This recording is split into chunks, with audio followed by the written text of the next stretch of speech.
주님께서 여러분과 함께 또한 사제의 영과 함께 마르코가 전한 거룩한 복음입니다.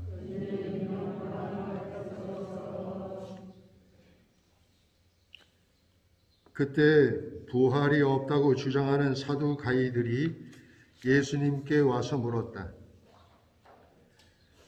스승님, 모세는 어떤 사람의 형제가 자식 없이 아내만 두고 죽으면 그 사람이 죽은 이의 아내를 맞아들여 형제 후사를 일으켜 주어야 한다고 저희를 위해 기록해 놓았습니다.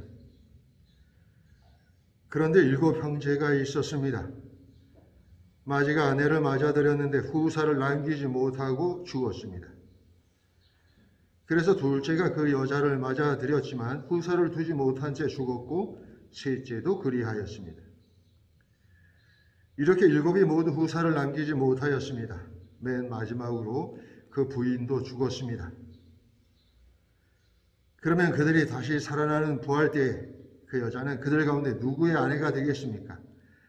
7이 다 그 여자를 아내로 맞아들였으니 말입니다.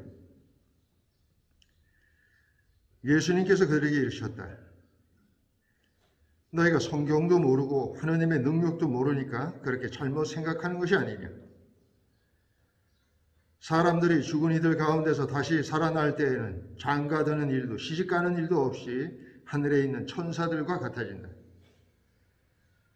그리고 죽은 이들이 되살아난다는 사실에 관해서는 모세의 책에 있는 떨기 나무 대목에서 하나님께서 모세에게 이렇게 어떻게 말씀하셨는지 읽어보지 않았느냐. 나는 아브라함의 하느님, 이삭의 하느님, 야곱의 하느님이다 하고 말씀하셨다. 그분께서는 죽은 이들의 하느님이 아니라 산 이들의 하느님이시다. 너희는 크게 잘못 생각하는 것이다.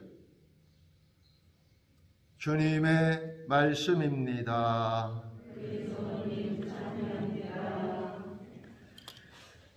참 예수님, 오늘은 이 사두가이는 바리사이에 비해서 이렇게 자주 성경에 나오지 않습니다만, 사두가이니 바리사이니 하는 사람들은 전부 이렇게 어떻게 보면 율법학자들입니다. 그러니까 지금도 제가 알기로는 평생 율법을 공부하고 연구하고 그것에 대해서 이렇게 설파하는 일로 평생을 사는 사람들이 있다고 들었습니다. 그러니까 이들이 하는 일은 그냥 말씀이 어떻게 우리에게 적용되고 또 하느님의 뜻대로 살아가야 하는지를 이렇게 공고히 하는 그런 사람들인데, 이제 아무래도 성경을 해석하는 데 있어서 좀 의견이 있을 수 있겠죠. 이견이 서로. 그래서 이제 사두가이니, 바리사이 편이, 또 여기저기도 속하지 않는 율법학자니 이렇게 우리가 부르게 되는데, 이 사두가이들은 이제 부활을 믿지 않는 그런 사람들이었습니다. 그래서 이제 예수님께서 이제 부활에 관한 그런 말씀을 하시는 것을 이제 전해 듣고 그것을 이제 토론하기 위해서, 비판하기 위해서 이제 예를 들어서 7 형제에 관한 이야기를 하는 겁니다. 그때 예수님께서 이 사두가이들한테 이렇게 말합니다. 너희가 성경도 모르고 하느님의 능력도 모르니까 그렇게 생각하는 것이 아니냐. 우리가 듣기에는 이 예수님께서 이렇게 훈계를 하는구나, 이렇게 또 안타까워하는구나 이렇게 생각할 수 있는데, 사실은 이 사두가이 입장에서는 굉장히 불쾌한 이야기일 수 있어요. 왜냐하면 자기들이 평생을 거쳐서 공부하고 있는데 너희는 성경도 모르고 아침부터 저녁 때까지 하는 일이 성경을 읽는 일이고 그 성경에 대해서 해석한 다른 사람들의 글을 읽는 사람들인데 그들을 보고 이런 성경도 모르는 놈들 이렇게 이제 얘기를 하는 겁니다. 실제로 우리가 성당에 다니는데 세례를 받고 예수님을 믿는데 예수님을 모르는 놈이 될 수 있다는 거죠. 그러니까 우리가 예수님에 대해서 이야기를 많이 듣는 것으로 그친다면 그건 예수님을 모르는 놈에 속하는 거예요.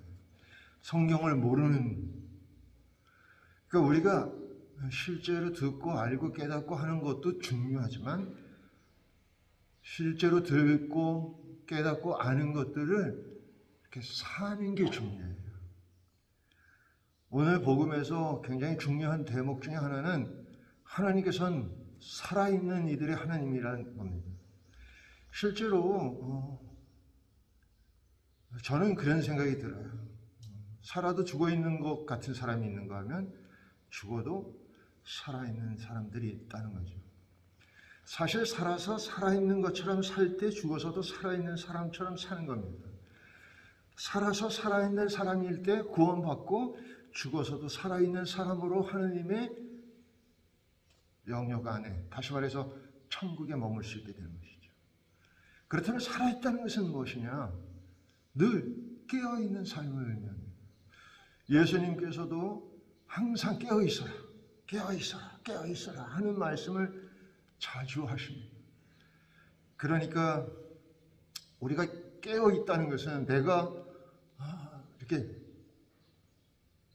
볼 수 있는, 들을 수 있는, 느낄 수 있는, 깨달을 수 있는 그런 의식을 갖고 있으라는 뜻입니다. 봐도 보지 못하고 눈앞에 들이밀어도 보지 못하고 아무리 옆에서 속삭여도 알아듣지 못하는 것은 그것은 깨어있지 않은 삶이에요. 그러면 어떻게 해서 깨어있지 않은 삶이 되느냐? 다른 데 빠져있는 것이죠. 이 세상 삶에 빠져있고 이 세상이 주는 어떤 것들에 언젠가는 사라지고 말, 언젠가는 쓰러지고 말, 그런 것들의 마음을 빼앗기느라 정작 봐야 할 것을, 들어야 할 것을 보지 못하고 듣지 못하니까 그것은 깨어있지 않는 삶이고, 깨어있지 않는 삶은 죽은 삶이고, 우리는 오늘 하루도 정말 살아있는 삶이 되도록, 그래서 하느님의 능력이, 하느님의 말씀이 어떤 형태로든 나 자신을 통해서 드러나도록 노력하는 하루가 되길 바랍니다. 아멘.